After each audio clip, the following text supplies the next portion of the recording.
In today's video, I'm going to teach you how to find gross revenue in QuickBooks. This is a straightforward process and we're going to walk through it together step by step. So let's dive right in.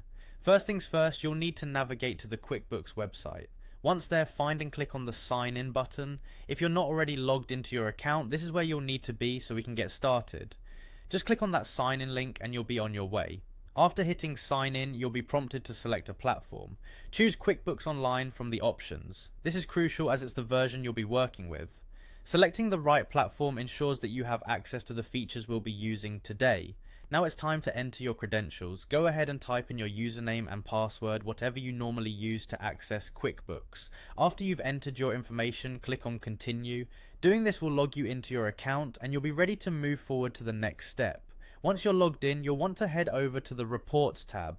This tab is your gateway to a range of financial insights that QuickBooks can provide. So find that tab in the main menu and give it a click. It's your one-stop shop for all things reporting. In the Reports section, you'll see a search bar where you can type in the name of the report you want to view.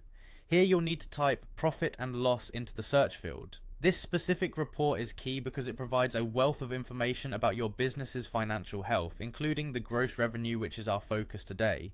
After entering profit and loss into the search field, locate and click on the profit and loss report. This will open up the report, offering you a detailed look at your financials for the selected period. It's a valuable tool for monitoring income, expenses, and ultimately how profitable your business is. Once the report is open, look at the very top line. This is where you'll see your gross revenue. It's typically right there at the top and reflects the total amount of income generated by your business before any expenses are deducted.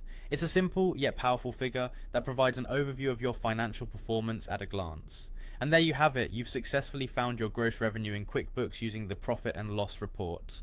This process is quick, taking just a few minutes, and offers tremendous insight into your business's income. Keep practicing this skill so you can stay on top of your financial health with ease. Thanks for watching, and don't hesitate to dive into your reports for a deeper understanding of your business finances.